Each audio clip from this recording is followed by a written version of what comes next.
আসসালামু আলাইকুম বন্ধুরা, আজকে আমি তোমাদের দেখাবো কীভাবে প্লাজো কাটিং করতে হয়। তো খুব সহজভাবেই দেখাবো।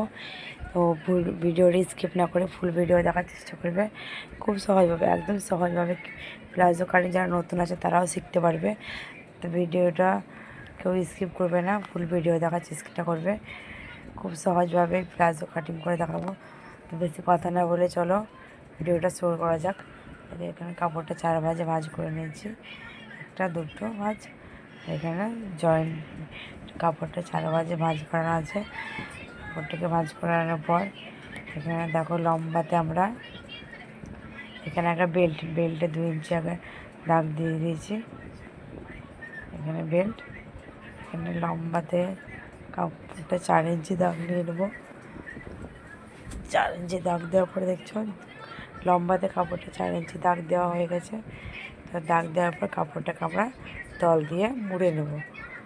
দেখো কাপড়টাকে আমি মুড়ে নিচ্ছি।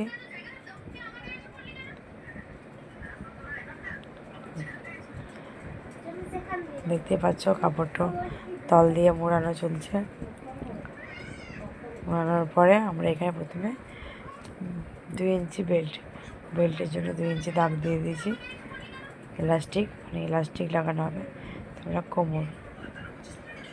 কোমর এখানে আমরা 34 ইঞ্চি 8.5 দাগ দিলাম।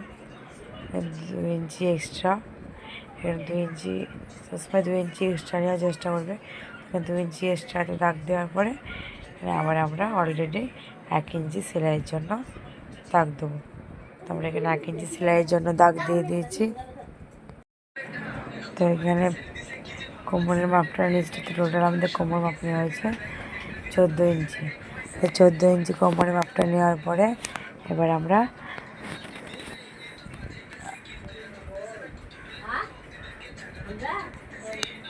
14 ইঞ্চি মাপ নেওয়ার পরে আমরা এবার হাইয়ের মাপ নেব। কোমরের মাপ নেওয়ার পরে এখানে আমরা হাইয়ের মাপ নিয়ে আছি। হাইয়ের মাপে 14 ইঞ্চি 2 ইঞ্চি রাউন্ডের জন্য দাগ দেবো। তো এখানে 2 ইঞ্চি রাউন্ডের পরে দাগ দেওয়া হয়ে গেছে। এবার আমরা এখানে রাউন্ড শেপ দিয়ে দেবো।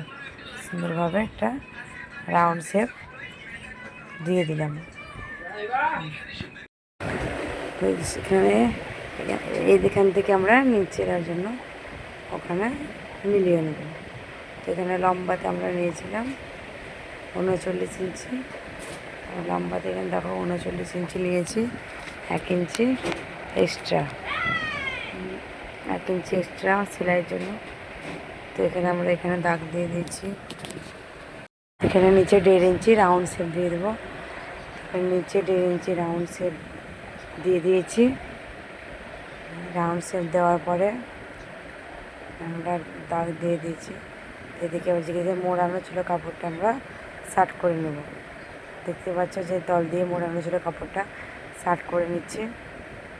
শার্ট করে নেওয়ার পরে আমরা এই ওপর থেকে এখানেও 1.5 ইঞ্চি আমরা রাউন্ড করে নেবো। নিচে 1.5 ইঞ্চি রাউন্ড করে নেওয়ার পরে আমরা এখানে লম্বাতে দাগ দিয়ে দেবো। এখানে লম্বাতে দাগ দিয়ে দিচ্ছি।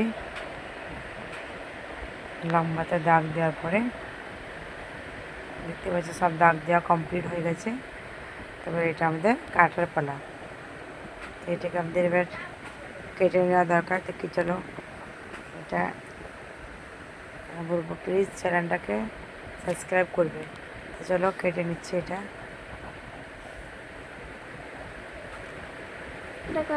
বন্ধুরা তোমরা চ্যানেলটাকে সাবস্ক্রাইব করে দাও। দেখছো দাগে দাগে সমানভাবে কাটবে। আমাদের যদি ভিডিওটা ভালো লাগে প্লিজ চ্যানেলটাকে সাবস্ক্রাইব করে কমেন্ট করবে। যদি কেউ কিছু বুঝতে না পারো প্লিজ অবশ্যই কমেন্ট করবে, আমি তোমাদেরকে বুঝিয়ে দেবো।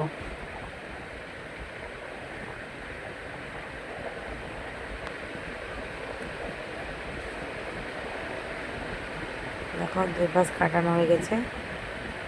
তবে নিচে নিচেটাও রাউন্ডভাবে কেটে নেবে।